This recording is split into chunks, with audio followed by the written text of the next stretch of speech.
think what happened to Kvatch could happen here? No, sir. I heard someone broke into the Mages Guild. Farewell. How are you? Hello, I don't think we've met. Are you new in town? Likewise, I'm always glad to meet someone new. Oblivion and Final Fantasy VIII share a unique distinction. If you level up too much, you really need to. Take care. In most RPGs, leveling up would increase your stats exponentially, gradually, allowing you to take on tougher and tougher foes. Not Oblivion. One of the most controversial things about Bethesda's 2006 masterpiece is the leveling up system. Do it wrong, and every enemy becomes a damage sponge. You would defend this system in any video game. Well, it looks like it is up to me to shoulder that burden. It is as if I will be the beacon to give my thoughts, observations, and ridiculous, cascading justice to the Crown Prince of Jank, Oblivion. The way I like it, sir. You're in combat. You think you have what you need. You take out your sword and get devoured by a timber wolf. You reload the save, go somewhere else, and get a war of attrition with a clan fear runt. You are in Oblivion's black hole of pain. Your spaceship, your poor decision making. Your spacesuit, broken like your leather armor. Your best friend, accidentally left in a cave for 3 days, so be erased from existence. At the start of the game, you pick your major skills. If you use your major skills, you'll be notified that you will level up when you next sleep. Haven't been leveling the correct major or other skills? Well, that's only a +1 strength increase for you this level. A good luck fighting this creature in a cave with that weakness.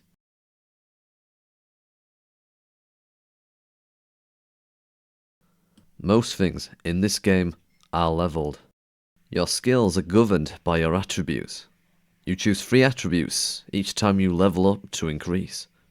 Increasing skills that do not contribute to the attribute you want to raise, then a harder experience potentially for you. A nonsensical design choice for you to get affected with? No. Enemy type, variety, stats, and also loot are determined by your character's level. Your level also determines if you can start certain quests. If you never go to sleep, which prevents certain quests starting and completing, or if you set your major skills to things you never need to use, then you will not level up at all. What does this mean? You can finish most of the quests in the game with roughly the same stats as what you started the game with. You will have fought hordes and hordes, swarms and swarms of the same weak enemy types for insulting loot. Either way, I still think an Oblivion build based around things you never need to use is fun and easy to do. Not that you'd ever know this if you played the game for the first time. Here's an example. Mercantile, athletics, and acrobatics are, likely, the 3 worst skills to select as major ones. Without mercantile, you're preventing getting gold readily, and the other 2 increase by moving. The best major skills to pick to avoid leveling up would be security, as you can use alteration magic instead. Speechcraft, as you can use illusion magic instead. The armor type you don't want, so I'll pick light. At least one weapon or offensive skill that you don't want to use. I'll pick blunt for this. I gotta hand it to hand. It could be a backup in case you are disarmed or your weapons are broken. But the damage is restricted, so we'll keep to blade and destruction as our primary offensive output and relegate hand to hand to a major skill.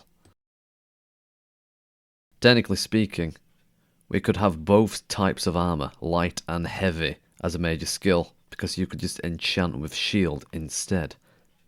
Sneak could also be a candidate, you can use illusion magic instead. Marksman could be a major skill. You can just replace it with ranged destruction magic instead. Oh, would you look at that? All the things I have just said are things that I like to think about with Oblivion. But to a lot of people, this line of thinking is the antithesis of fun. Analysing how you are going to play in so much depth to avoid certain elements of the game is definitely not for everyone. We do not need a spreadsheet. We do not need a calci now. We just simply have to apply the in-depth thinking I just employed to a build in action instead. So, let's set the scene.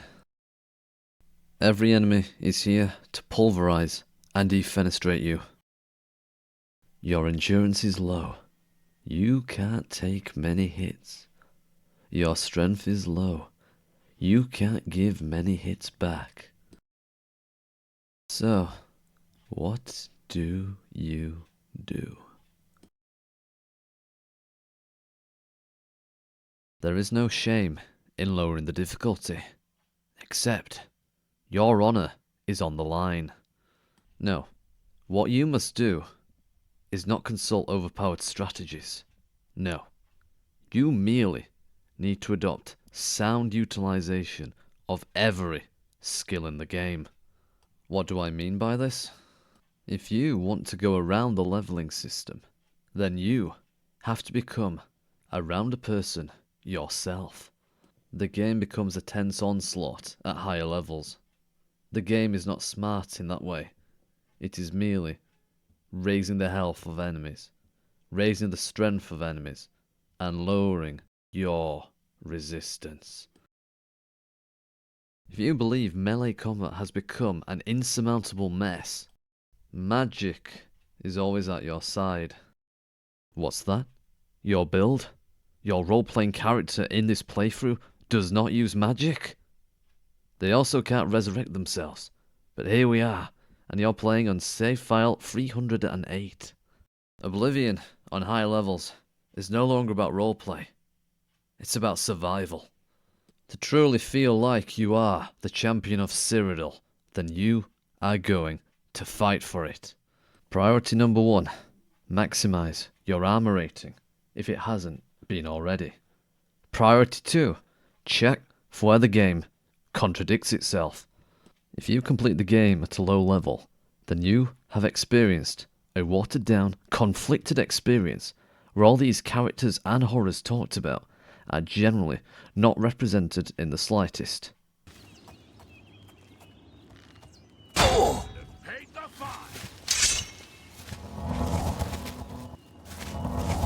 I've fought mud crabs more fearsome. And then sometimes it's the opposite. For instance, with the arena questline, stay at level 1 and the fighters will likely be difficult to easy depending on your skills with attacks. If you don't complete Agronach's quest, he will be a level 10 opponent and will likely be very difficult. Do the arena at high levels and the fighters will likely be much stronger. If you don't complete Agronach's quest, he will still be a level 10 opponent who hasn't leveled with you even though the rest of the arena has, meaning he is likely to be very easy. So his legendary, undefeated reputation comes across as being entirely unbelievable. There are two interpretations of this. The first is that arrogance and complacency within the arena community has made the Grey Prince receive a legendary reputation that's not even true.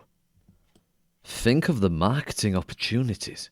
Think of how, in what is set out to be the largest, most prosperous city in Tamriel, they have an entire sector devoted to watching people fight each other.